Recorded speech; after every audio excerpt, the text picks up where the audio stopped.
It's a brand new day on the Retire Sooner podcast, and we're here with Doug Stone, who is not a guy you want to get into a rough negotiation with because it's going to be hard to walk away winning. He's let's call it would you call you're the creator of the Harvard Negotiation Project? Tell us about the Harvard Negotiation Project, and I want to dive into Difficult Conversations, which is one of your books, one of your bestsellers. Yeah. Because we've got these constantly when it comes to money and early retirement, whether it's advisor to a family they're working with or just me with my sister or my mom talking about, hey, mom, you're spending too much, or hey, dad, you've got to do something differently. Those are tough. So how did you get into the negotiation business? Yeah, so you mentioned the Harvard Negotiation Project. So that was founded by my colleague and mentor, Roger Fisher, and I began working there in the 1990s. And Roger was one of the first people to study negotiation as a subject, as an academic subject. And then when I got there, and negotiation tends to be very transactional. It's like buying a car, buying a house. It's not so much negotiating with your spouse or your business partner or your elderly parents. And so there was this gap in the literature where we'd really begun to study like across the table, nuclear arms negotiations, but very few people were studying the negotiations that people have every day in their lives, just the interpersonal conversations at work and at home, across the backyard fence and so forth. And so we wanted to do that. And we just looked at the grouping of conversations that people tended to find difficult. And, when we told people, hey, we're going to write a book about difficult conversations, the first reaction was, well, there's nothing to say about them. They just are hard. And then you have them and then everything's terrible, which, that's people's experience of them often. And so we were thinking, well, is there anything that we could help people with? Is there a way in? And it turned out, at least from our point of view, there was. And so, so we've been researching and studying difficult conversations. Well, let's start with that because you're right. My initial impression, of course, before listening and reading some of your work is that, well, wait a minute, difficult. You're right. It's like kind of no way around it. They're difficult. They're hard because they're difficult, and that's it. There's no way to sugarcoat an unpleasant topic, right, or a money topic that is where you're trying to help somebody or tell somebody. Maybe this is where the rubber meets the road here. But what is it? So first of all, you've written on how to have these conversations. Why are we firstly so bad at having difficult conversations?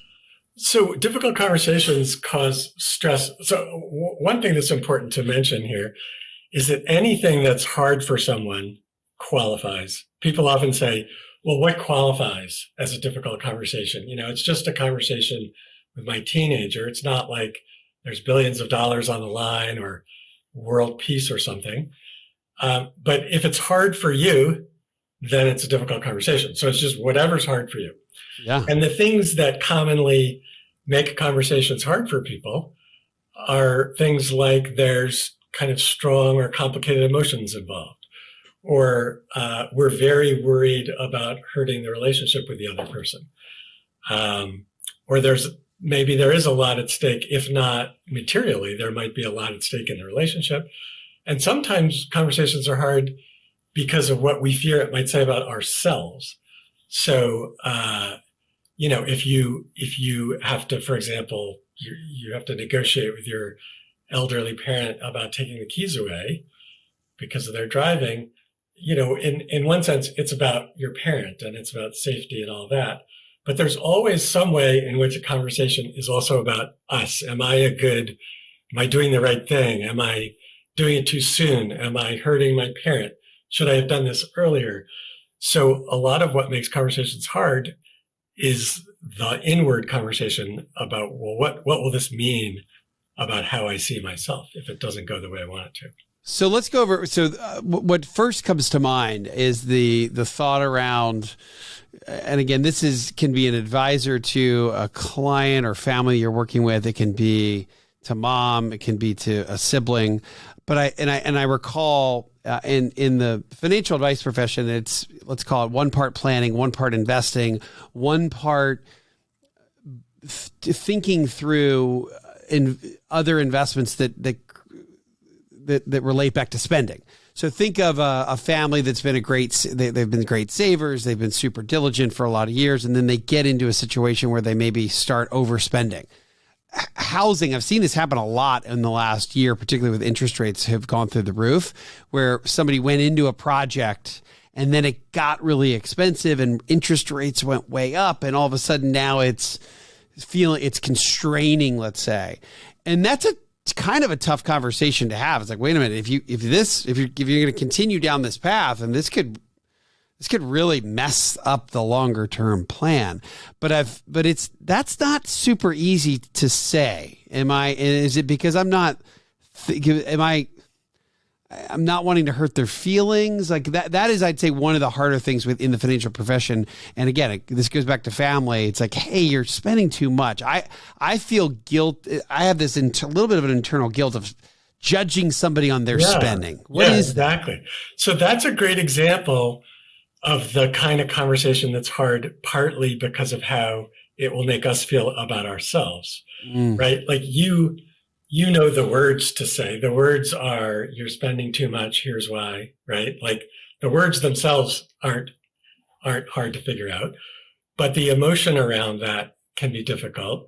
And what we often do is we think, I need to give them this advice, but in a way that will not hurt their feelings or make them, I want them still to like me.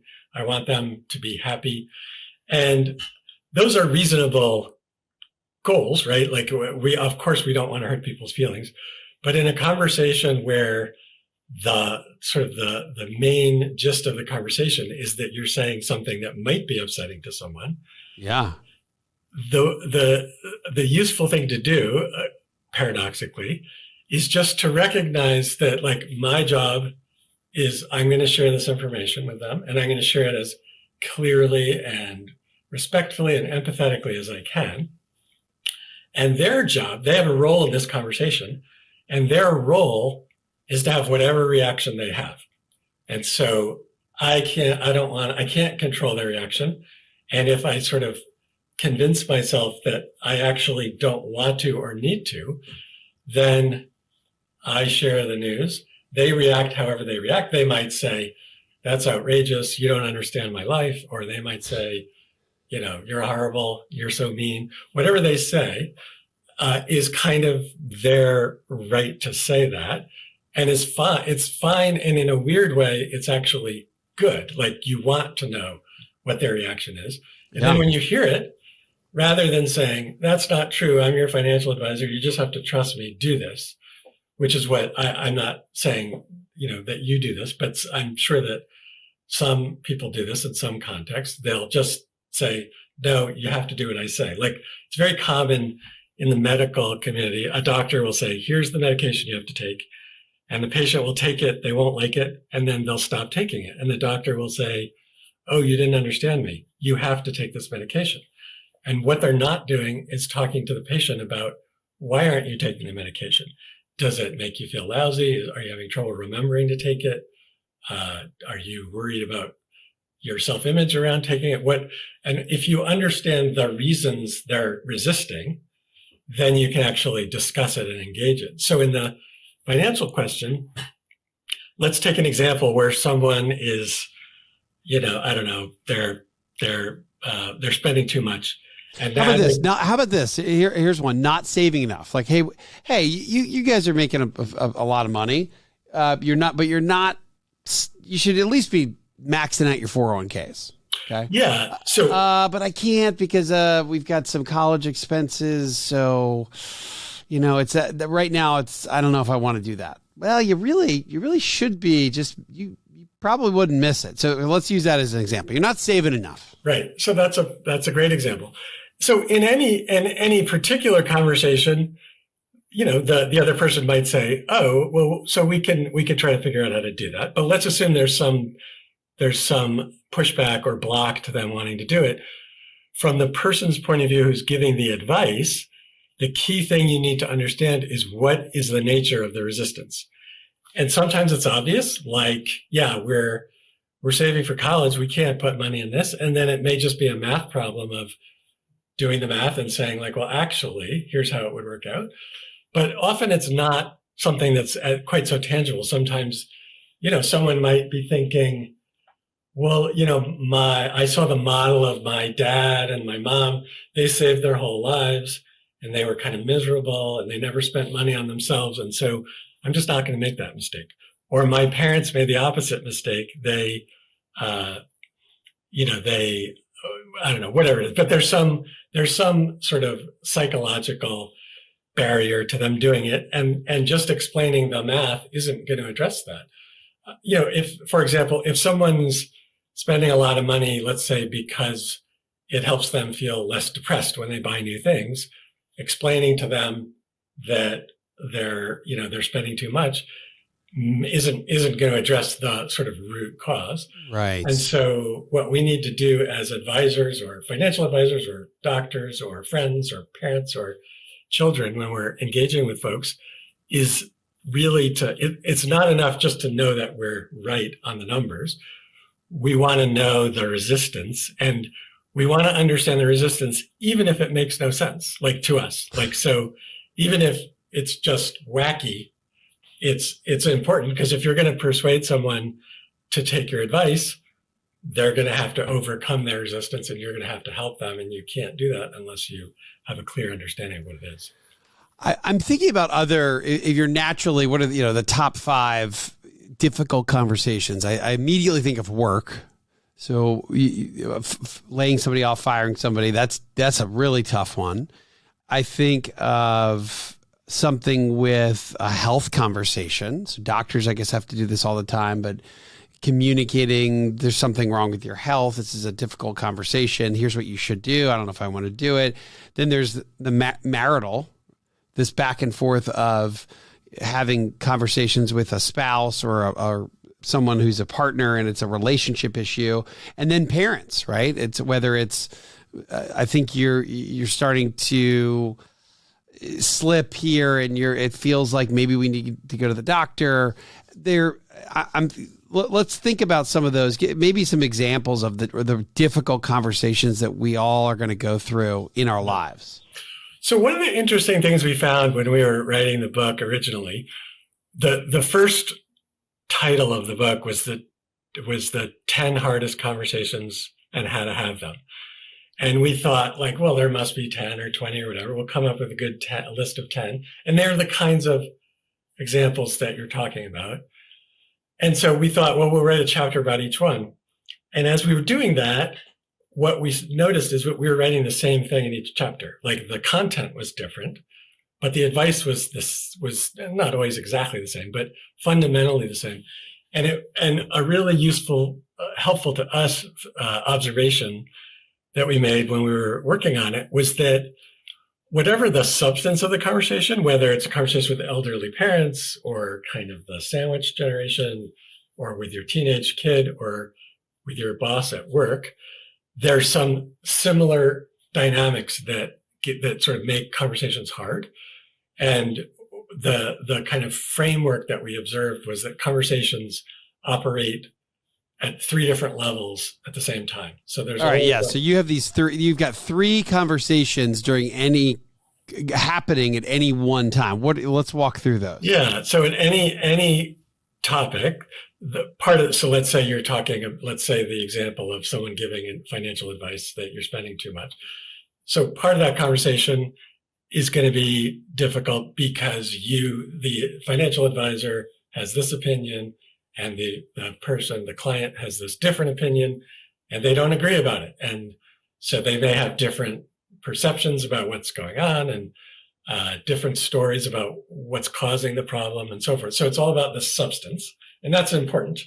And there's some key mistakes we make around that, and there's some things we can do to get our way out of those mistakes.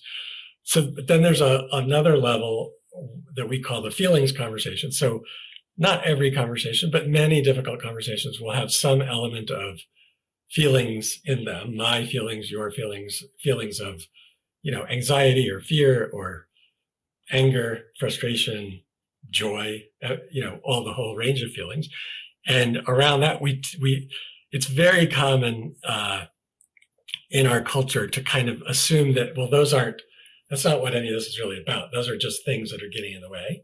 And in fact, that's sometimes true, but it's often the case that actually feelings are not the things in the way. They're actually part of the whole relationship. They're central. So if I feel like, my financial advisor doesn't, if I'm frustrated that my advisor's not really listening to me, that's a feeling that I have. I'm feeling frustrated, and that's not incidental or beside the point. That's part of their relationship that needs to be worked through.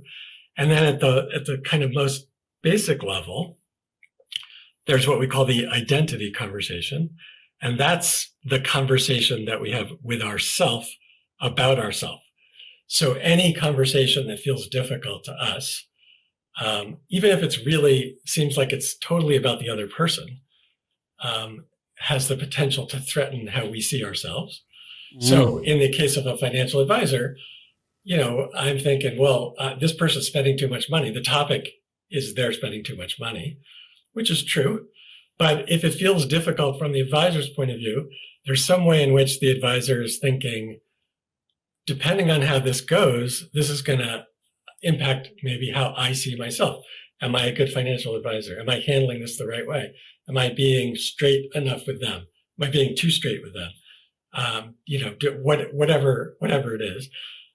And so one of the challenges of what makes conversations hard is that those three levels are kind of going on at the same time. The substance, the feelings, and then questions about our identity and how we see ourselves. And it takes a little bit of practice to get used to thinking your way, sort of navigating all of those.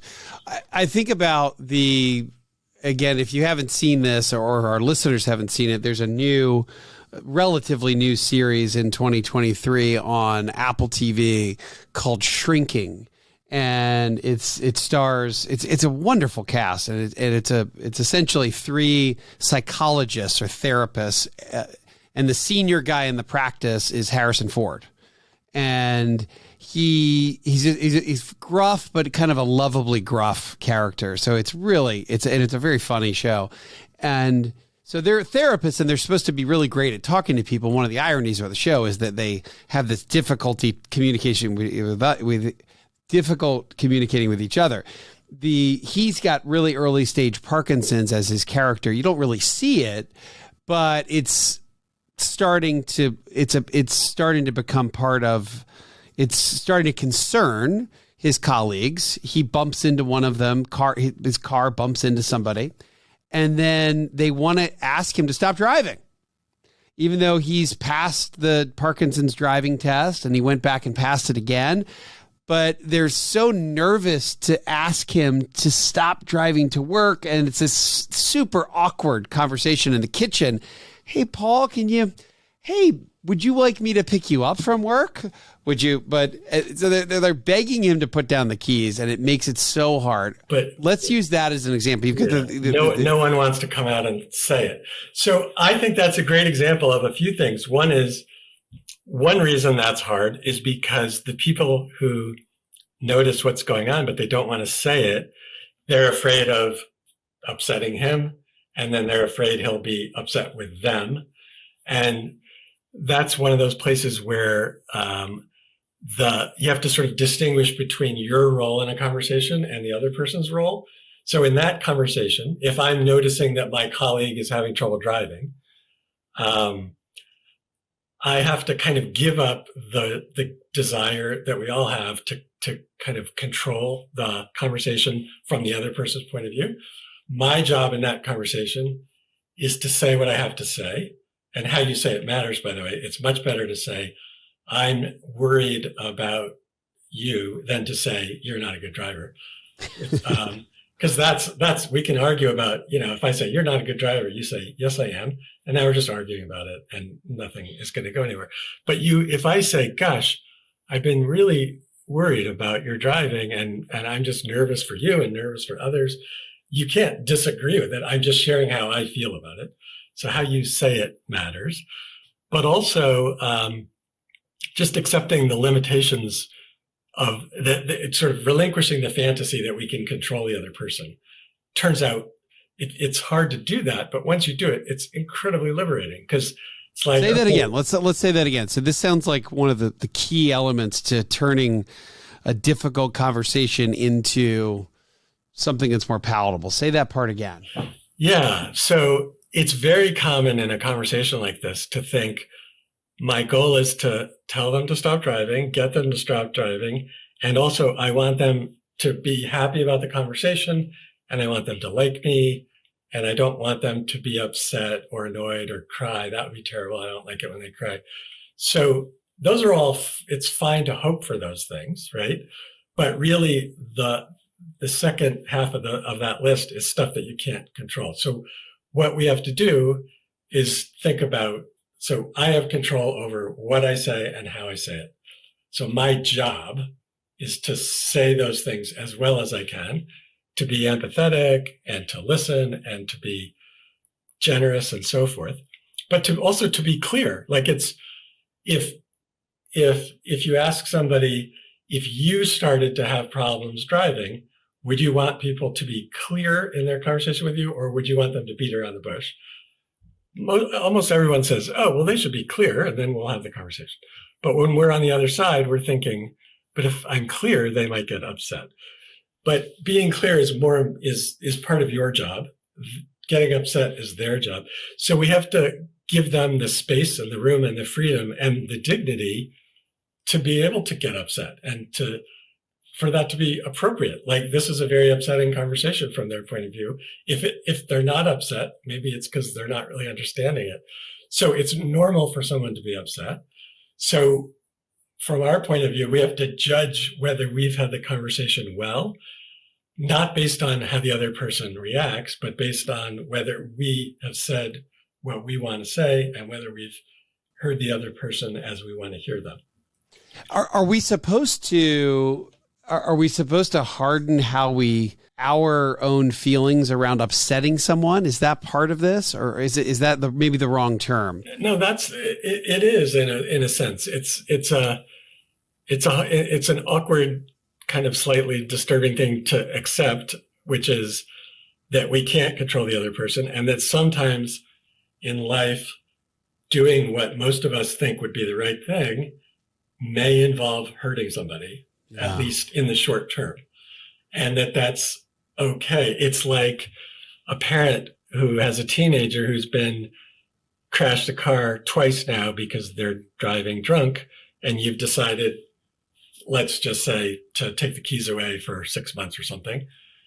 The teenager's not going to say to you, wow, Dad, you are such a good parent. Like, I'm so impressed at how responsible you are with me, and you just took the keys away, and that was great, and you're an awesome Of course parent. not. Yeah. The teenager's going to go crazy, and they're going to say they hate you. They're going to try to find ways to drive anyway.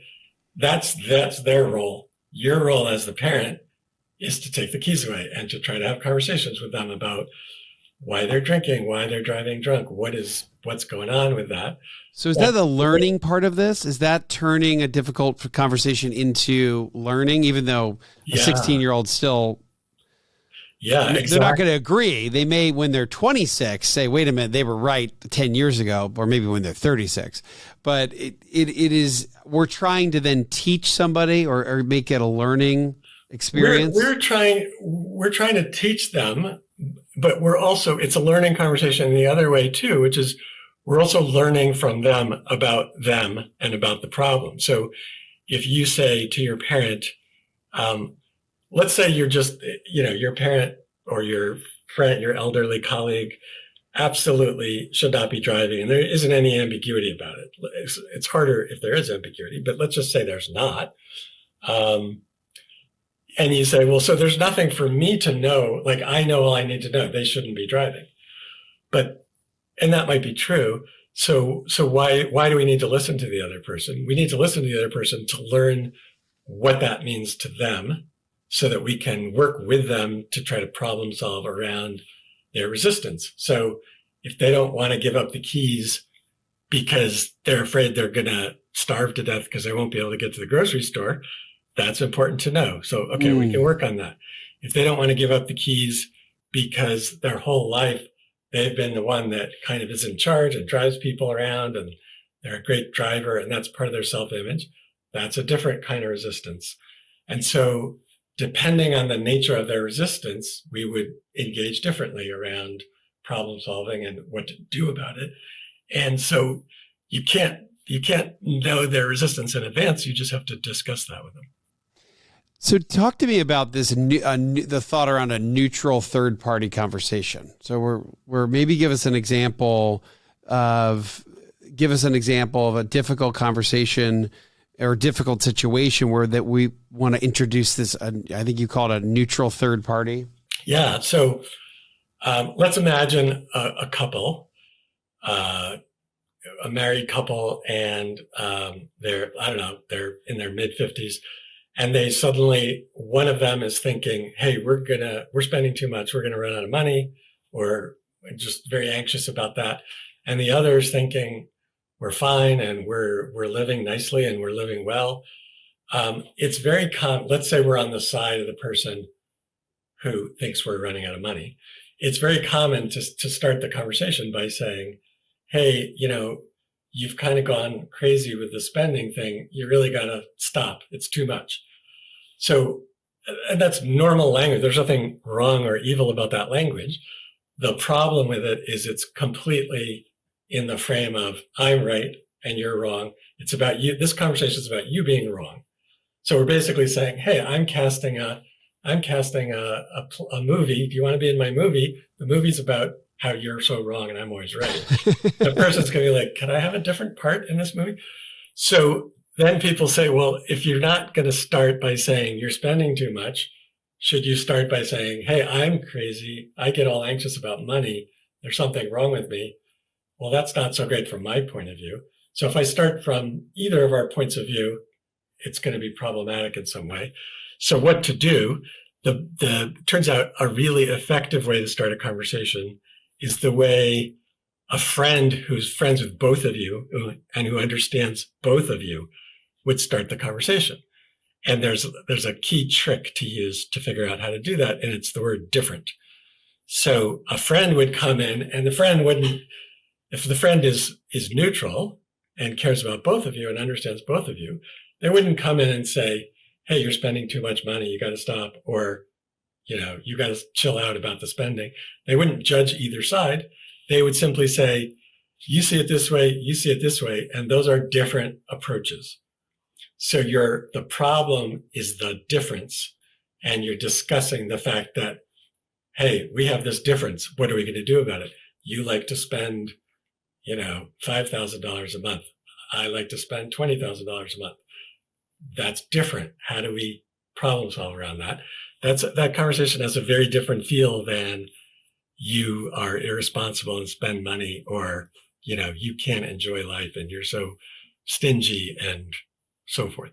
So it's a way of starting the conversation, but it describes the problem, but not in a way that judges the other person. So you're starting out by saying, look, we've got a difference of opinion here. So is that empathy? Is that what that is? Or is it I guess it's empathy and understanding of being able to see their side first? Yeah. So empathy would be the next move. So if I'm in that conversation, I might say, hey, we have a difference here. You like to spend this. I like to spend this. And then, so now we've described what the topic is, the difference, and what to do about it. And by the way, even people who are very argumentative, when you say we see this differently, they're not going to say, no, we don't. Like, there's nothing to argue about. Like, clearly you do see it differently. So they'll be on board with that. And then the next move, from my point of view, is to say, so given that we see it differently, I want to understand better why you're doing what you do and how you see it. I want to then share how I see it, and then let's problem solve together. So I like your instinct, which is empathy is right up front. So when people say, well, once you define that there's a difference, who should start? Who should talk first? And my advice is, if possible, let the other person talk first, because they'll enjoy that, but also it'll actually be good for you because you'll start to understand how they see the world and why they're doing what they're doing. And that's helpful. And it makes it more likely that they'll listen to you when you share your perspective. How about emotions, though? I mean, the reality here is that almost all of the examples we've been giving, whether it's financial or it's health related, it's autonomy related, again, some sort of rift in a relationship, maybe relationships going wrong. They're all kind of emotional conversations. Yeah, absolutely. Is there what is your take on how to control that? And, or is it wrong to try to if it's an emotional conversation, it's an emotional conversation and that's okay? Yeah, I think there's a common tendency to want to frame the emotions out of the conversation. So it would be very easy to say, well, this is a conversation about money. It's a conversation about our bank account and savings and investments. It has nothing to do with, I feel sad, I feel happy. It's not about emotions. It's about almost the opposite of emotions. It's about just very objective things. And obviously there's truth to that. It is about those things, but it's often also about the emotions. So if you're saying that I'm spending too much, if I feel like, look, that's possible, but you don't seem to care about how I see this. You're just coming in and shutting down the bank account and telling me you have to stop. From my point of view, part of the conversation is about the money, but a big part might be about how I feel treated in this conversation. Do I feel like you're listening to me? Do I feel like you care about me? And often the fact that I feel like you're not listening and you don't care is the thing that's driving me to keep spending, because I'm thinking, well, I'm mad at you, so I'm not going to listen because you're not listening to me. And that's just counterproductive. So often the fastest, most efficient way to deal with the conversation is actually to talk about the emotions, to say, I want to feel like you care about why I'm spending this money, or that you care about the childhood I was raised in that has had a big impact on how I experience this. Money, as Wes, probably better than most people on the planet, isn't just an objective topic, right? It's fraught, right? People, it can be tied to their deepest fears and their greatest joys and the way they were raised and whether they feel like they're being faithful to when I was in my 20s, my father was very, let's say, tight with money to use the sort of negative phrase, but it was his experience living through the Depression. So when I was raised, we went out to dinner one time between 0 18. Once a year? No, once ever. And it was my father's he viewed it as unethical. Like it's to spend $20 going out to dinner when you could spend $2 at home is just unethical. So, and I'm a kid, so I'm thinking, okay, that must be true. And it kind of persisted into my 20s. And I'd go out to dinner with my friends and I would say, well, I'm not going to order, so I won't have to pay and I'll just eat a sandwich afterwards. And they would be like, what is wrong with this guy? He's insane. And, in a way I was, and in another way, in my mind, I was trying to be sort of loyal to my father. Like I was doing what I thought, like my father's watching, this is what he would want me to do. And I'm being a good son. Well, going out to dinner with your friends has nothing to do with being a good son in any objective sense. But in my mind, it did.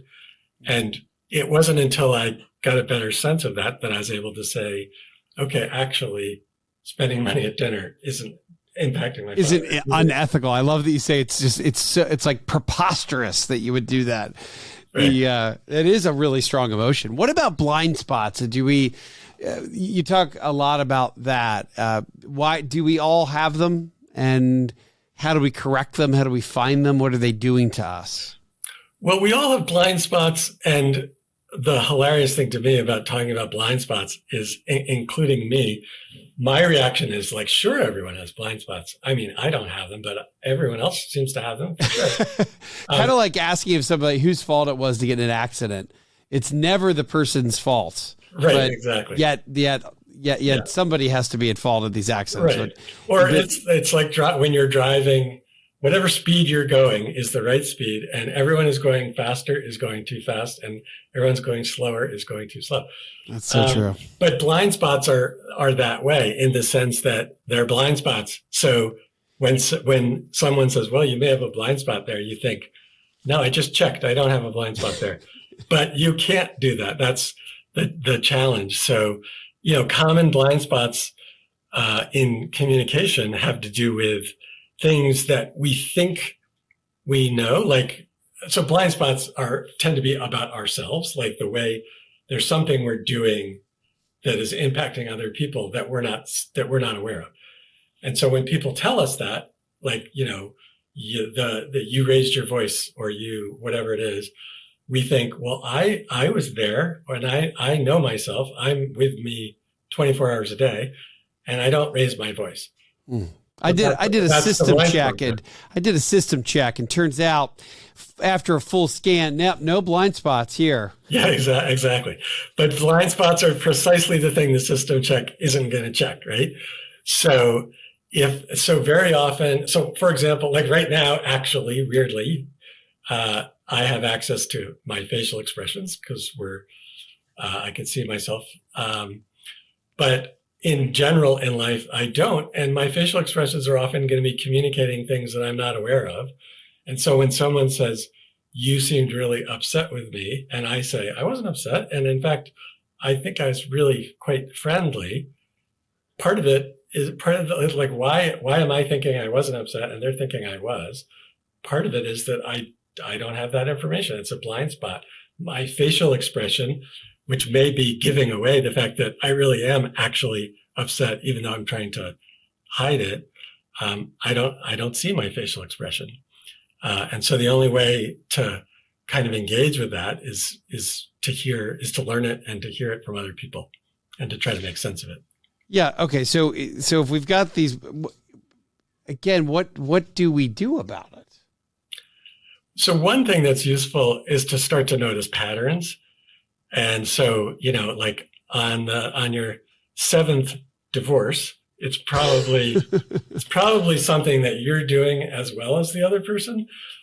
So, the first time we get feedback, we might say, oh, well, that's just them being too sensitive or whatever.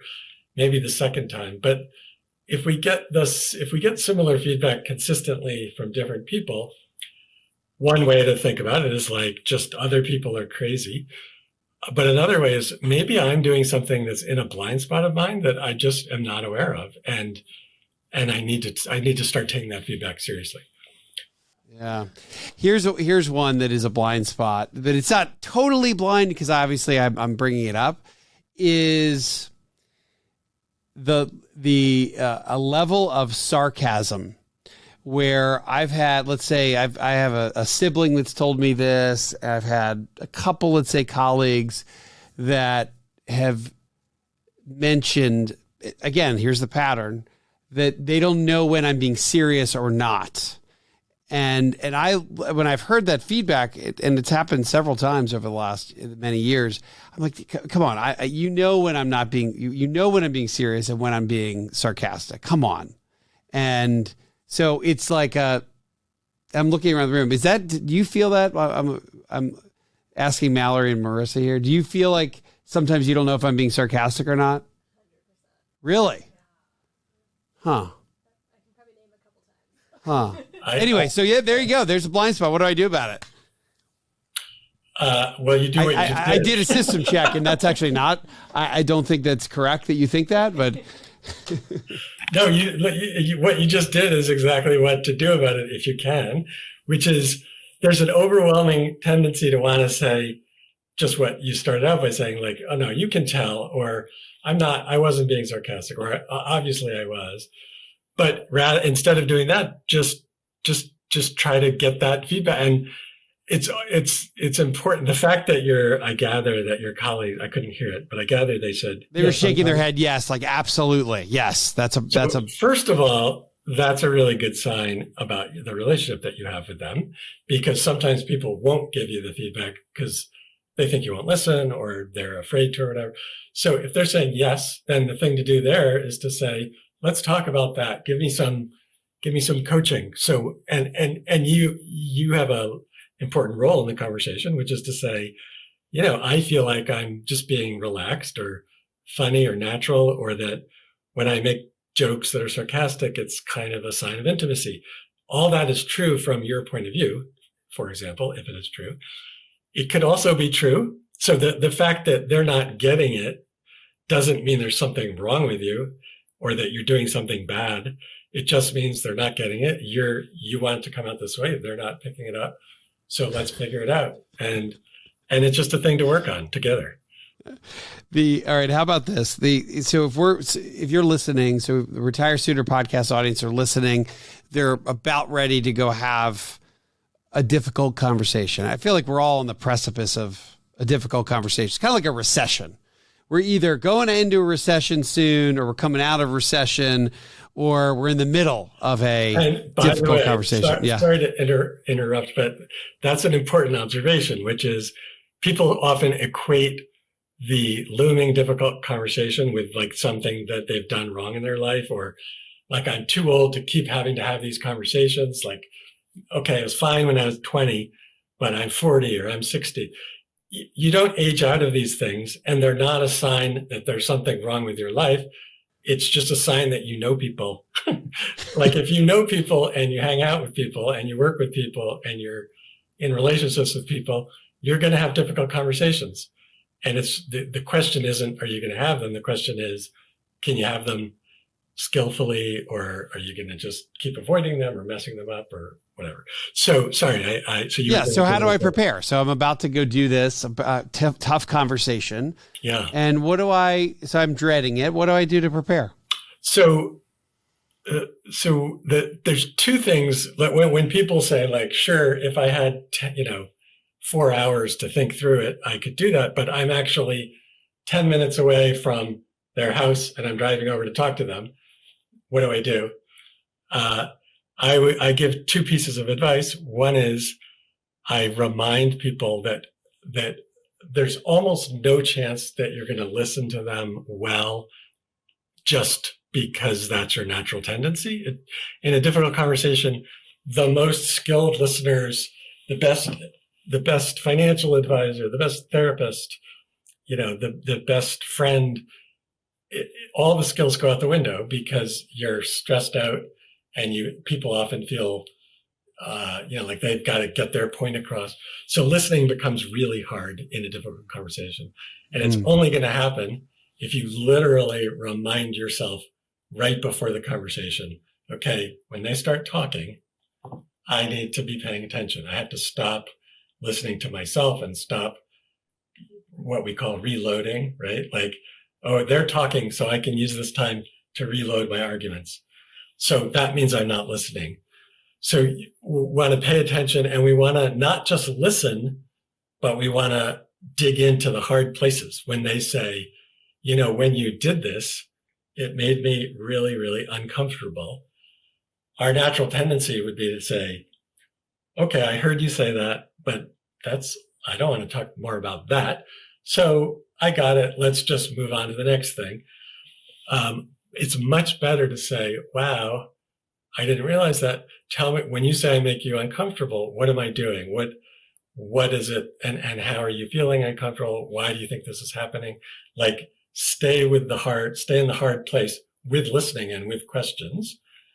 And people will also think, well, if we keep talking about it, it's going to make it worse. They'll just think they'll think I'm worse and worse as I ask them questions. But asking them questions about it, they already know how they think about the whole thing. So you're not changing. They're not going to think it's worse. They're just going to feel like you care about it and you're starting to understand them. And that's super helpful. So that's the first thing to do, is remind yourself. Oh, that's one. Okay. Listen. The second thing, again, if you only have a couple of minutes, is to step back and ask yourself, what are the identity issues for me here? So, and often sometimes it's sort of obvious, but sometimes it's not. So, if you are going to tell somebody that they're spending too much money and you're thinking, again, this is about them. So why would I be upset about this? Well, there's some identity issue for us in the conversation, and getting a real handle on that is incredibly empowering. So thinking, I guess what it is for me is if I say, hey, you're spending too much, maybe they'll be mad at me, or maybe they'll storm out, or maybe they'll say, wow, I came to you because I thought you were the kind of advisor that really was going to understand what was going on, but obviously you're just like the others. So we need to think through, what if they said that, what would that mean to me? And what does it say about me? What doesn't it say about me, right? They don't get to decide how we see ourselves, but they might have information that's useful to us. So we want to be sort of open to taking in what they have to say, but we don't want to exaggerate it. And often in difficult conversations, if someone has a momentary flash of like, oh, well, I'm mad at you, or you're just like the other person that I didn't think was doing a good job, we think, okay, well, I can't, like, they're not allowed to say that. But if you think it through in advance, like, well, what would that mean if they did say it? Like, like people have thoughts like that. That's out in the world. So someone could think that about me. That's normal. So maybe there's something I can learn from that, but it doesn't mean I'm a bad financial advisor. It's just, so you just want to make sense of it. You want to think it through in advance, try to imagine how to make useful sense of it without exaggerating, like, oh, they're right. I'm terrible at this job. How is it that I keep screwing everything up? You're giving yourself some conviction. So some vitamin C boosters of conviction as you go in. And it's not based on like psyching yourself up, just like rah, rah. It's based on the truth. Yeah, people have opinions about me and I can deal with that and I can learn from that. I can also disagree with them. We can talk about them. And I maybe should ask this at the very beginning, but what is the outcome we are looking for in a difficult conversation? Are we ultimately, and I know you do a lot of work with negotiation, are we trying to win? Are we trying to get the best outcome for someone? Really, what about our mindset going in? Are we, it's almost like we want to win. We want to get our point across and want them to understand and listen / agree / comply. But is it about winning the negotiation or winning the conversation? So or is that wrong? Is that a wrong way to look at it? It's a yes and no thing. So mostly difficult conversations are not about winning any more than being in a good relationship with someone is about winning that relationship, right? But of course, we have a preferred outcome. So if you're a financial advisor and you think that your client is spending more than they have, you're not thinking, well, I don't care what they do. You actually want them to take your advice, right? So that's fine and good. So the goal can be, well, I really want them to take my advice. But sort of underneath that is the real goal, which is you want to first really understand their point of view. You want to create an environment where you want to share your point of view clearly. And by the way, neither of those is easy. So those take some time. And then the third step is you want to problem solve around that. And the problem solving is going to be partly like, some things that your client doesn't know about how money works and how retirement works and how the stock market works and investment work. And so you're not saying like, well, any answer is fine with me. You're saying, I really want to make sure that where we land is based on you really understanding the advice I'm giving you. But also I want the advice that I'm giving you to work for you. It's not just generic advice that it's going to automatically work for every human being on the planet. So we're going to need to problem solve around that. And at the end of the day, if I feel like I really understood you and you really understood me, we're probably going to be in a pretty good place. And we're very likely to be in a much better place than if you just think of it as if I could just get them to spend less, then I'll have won the conversation. So it really is about understanding, about them to understand you, you to understand them, and then problem solve together, which is it's really a kind of a nice roadmap for that. What about, as we wrap up here today, what about, I haven't asked you about thanks for the feedback, but it's interesting to me. Would you also say, tell me about that. I mean, we're giving someone feedback. Is it also, I guess that's part of the difficult conversation sometimes? Yeah. So we wrote Difficult Conversations in 1999. And I should mention, by the way, just because it's on my mind, that we're revising it now for a third edition, which will be out in August. That's cool. Okay. Yeah. So that's exciting. 3 editions. That is a big deal. Yeah. Know, 20, it's a big deal. It's kind of it's a privilege to be in that position. So my colleagues and I would go around giving talks on difficult conversations. We do lots of consulting, organizational, corporate, family consulting on those topics. And often what we do is we start by making a list. We say, what are your difficult conversations? What are the examples? And we'll write them up on the flip chart paper. And in any group of people, one of the things will be, we have trouble with feedback. Because it's hard. It's just hard, right? There's no easy way around giving and receiving hard feedback. And so we thought, well, maybe feedback's a topic we can dig into. And we started looking at it, and we found that there were a number of really good books on how to give feedback. Mm-hmm. And there were 0 books on how to receive feedback. And at first we were like, well, that's because you just sit there and listen and someone gives you feedback. Like you don't read a book about it. And then we thought, well, that's clear. That can't be true. Like, because clearly it's a skill. Like, receiving feedback is a thing you can be good at or not so good at. And if you can be good at it or not good at, there's different ways to do it. And if there's different ways to do it, you can learn those ways. And so we decided to examine that whole question, not from the point of view of the person giving the feedback, but from the point of view of the person receiving the feedback. You got it. So how do we receive feedback? I love this. I need the Cliff Notes for our listeners. Well, so in a sense, the Cliff Notes are similar to the Cliff Notes for Difficult Conversations. So we receive feedback by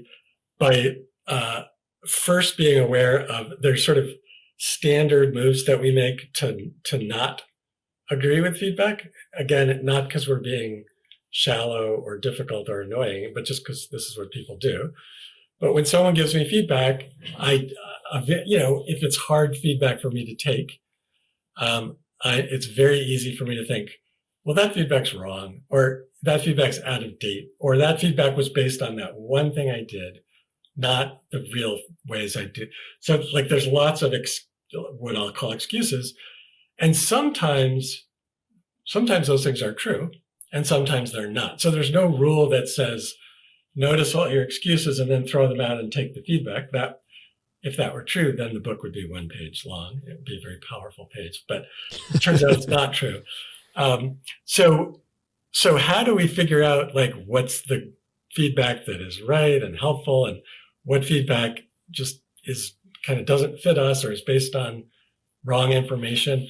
And the only way to do that is to have a conversation about it and to listen to the feedback and to try to dig into it. A common pattern is people.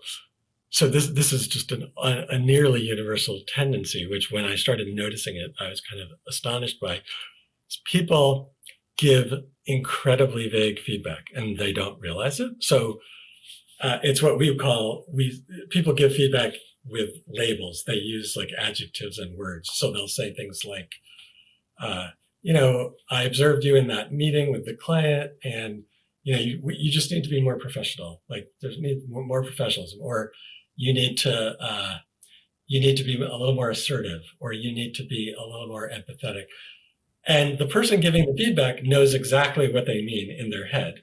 The person receiving the feedback has almost no, like those words contain almost no information, as it turns out. So I'll give you an example.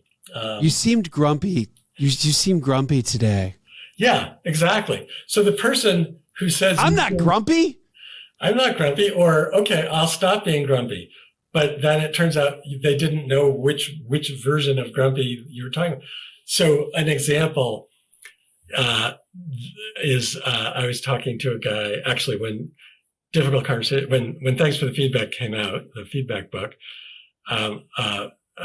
Interviewer told me this story. He said when he was first starting in radio, this was radio. He said he got the feedback. He said they were generally happy with him, but they felt he needed to be edgier. And he was like, and the person giving the feedback was like, does that make sense? And the guy was like, yeah, I mean, I guess I can be edgier. So he starts being edgier, and then he gets called in, and the guy's like, what are you doing? And he's like, I'm being edgier. And he's like, you're like talking about like sex, and you're using swear words, and what is going on with you? And the guy's like, you just gave me the feedback to be edgier. I'm trying to have like an edgier show. And the guy was like, oh my God, like when I said edgier, what I meant was just, it needs like a more emotional and personal undertone. Like your personality as a real person has to come through more sharply. So I meant like, tell a story about, the time you did so-and-so, or more vulnerable, be revealing, more vulnerable. Exactly. But there's no way to know that from the word edgier. There isn't even a way to know that from the word vulnerable. I mean, you sort of get a sense of it, but do you want me to cry on the air? Yeah, what do exactly. You want me to... Like if someone said be more vulnerable and you start crying on every show. Okay, like, so I'm getting this. So the feedback really should be the key to feedback receiving is saying, look, I need some specifics. I want to understand this as opposed to glaze over it. Yeah, exactly. And it's a little bit like receiving. I don't know. You're old enough to have had to ask for directions. I guess you're listening Sure. for under 30. Don't know what those words mean. No. But in the old days, you used to have to say, "Hey, how do you get to this place?" And if some people will say, "Well, just go over that way," but it's really useful to have them say, you're gonna. It's the third right turn, but that third right actually doesn't seem like a real road. It's like a dirt road. And if you see the gas station on the corner, you've gone too far. Like that starts to be helpful in getting there, as opposed to just, you're going to head down and then go over that way. So you want to inquire, but at the same time, it's important to recognize that your interest in understanding the feedback doesn't mean you have to agree with it. So you might, or you might not. You might say, wow, that's really, very interesting. And I think I really understand what that feedback means and where you're coming from. Let me share why I actually don't think that I should move in that direction. So you understanding it well doesn't mean you have to rush off and take it. Maybe you do, but if you're kind of hesitant or you experience some resistance, it's useful to share that to kind of talk it through. I think about directions. I think of two things. I think one, you can't get there from here. Right. Kind of the person who's like, I don't really want to give you directions. Yep, you can't get there from here. And then I think of I think it's a country music song that basically says this guy's it's Billy Curlington selling peaches or collard greens or something on his truck, and the girl pulls up and asks for the interstate, and he says, way up yonder past the caution light there's a little country store with an old Coke sign. Got to stop in and ask Miss Bell for some sweet tea. So take a left at the interstate and then take a right, and you'll come right back to me. Oh, nice! Wow. I think that's Billy Curlington or Currington. I never good lyrics. I've been trying to write country songs, by the way, so I'm very pleased to hear good country lyrics. Yeah, that's a good one. It's a classic. It's a classic lyrical ballad. Anyway, all right. Well, listen, we're gonna wrap. I gotta go. This is awesome. Thank you. We'll let you get back to your day. And it's exciting though that you guys are doing the third edition of A Difficult Conversation. That's 23 years worth of that book continuing to sell. That is true. So we're very pleased about that. And I should also just say I'm delighted to have been on the podcast, and I really admire the work you're doing.